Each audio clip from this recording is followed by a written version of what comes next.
வணக்கம், நான் உங்கள் பொறியாளர் குமரேசன். நீங்கள் இப்போ வீடியோவில் பார்த்துட்டு இருக்கிறது பார்த்தீங்கன்னா, அந்த வீடியோ சோசியல் மீடியாவில் எனக்கு என்னுடைய நண்பர் அனுப்பி வச்சு இந்த வீடியோவுக்கு உண்டான ஒப்பீனியனை கேட்டிருந்தார். ஆனால் என்னுடைய ஒப்பீனியனை அவருக்கு மட்டும் சொல்லாமல் எல்லாத்துக்கும் சொல்லலான்னு ஆசைப்பட்றேன். இந்த வீடியோ ஆக்சுவலி யாரோட சைட் என்னங்கிறத பற்றி எனக்கு ஐடியா கிடையாது. அவர் யார் என்னங்கிறத பற்றி எனக்கு தெரியாது. ஏன்னா எனக்கு சோசியல் மீடியாவில் கிடச்சிது. இந்த வீடியோவில் செங்கலை வச்சு அப் டு பிளிந்த் பீம் வரையில் இருக்கக்கூடிய காலம் சென்ட்ரிங்க்கு பதிலாக செங்கலை பயன்படுத்தி இருக்கிறாங்க. இப்படி செங்கலை பயன்படுத்தி சென்ட்ரிங் அடிச்சிங்கன்னா ஒன்று காஸ்ட் வைஸ் பார்த்தீங்கன்னா செங்கலுக்கு உண்டான செலவு அதிகம். சென்ட்ரிங் பாக்ஸில் அடித்து நீங்கள் காங்கிரீட் போடுறது செலவு கம்மி. அது ஒன்று.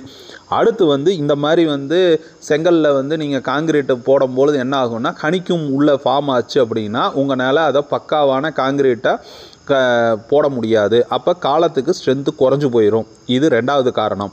மூணாவது, இந்த வீடியோவை பார்க்கும் பொழுது ஜஸ்ட் ஒரு 4 கம்பி முக்காலுக்கு முக்கால் பில்லர் மாதிரி போட்டு பண்ணியிருக்காங்க. இது பார்க்கும் பொழுது எனக்கு என்ன தோணுதுன்னா, இது ஒரு ப்ராப்பராக ஒரு ஸ்ட்ரக்சரல் டிசைன், ஒரு பில்டிங்கோட டிராயிங்க்கு என்ன மாதிரி காலம்ஸ், பீம்ஸ், ரூஃபில் பீம் என்ன வரும், கீழே காலம் என்ன வரும், ஃபுட்டிங் என்ன வரும் அப்படிங்கிற ஐடியாலஜி இல்லாமல் மொத்தமாக ஒரு கட்டடத்துக்கு கம்பி போட்ட மாதிரி தெரியுது. ஸோ இது மாதிரியான வீடியோக்களை பார்த்துட்டு உங்களோட கட்டடத்தில் தயவு செய்து இதெல்லாம் ஃபாலோ பண்ணாதீங்க.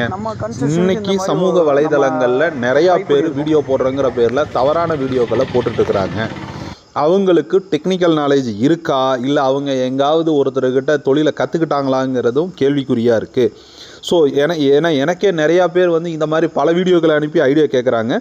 இதெல்லாம் தவறான வீடியோக்கள். இதை பார்த்து ஃபாலோ பண்ணாதீங்க. இந்த மெத்தடு தவறு. நன்றி, வணக்கம்.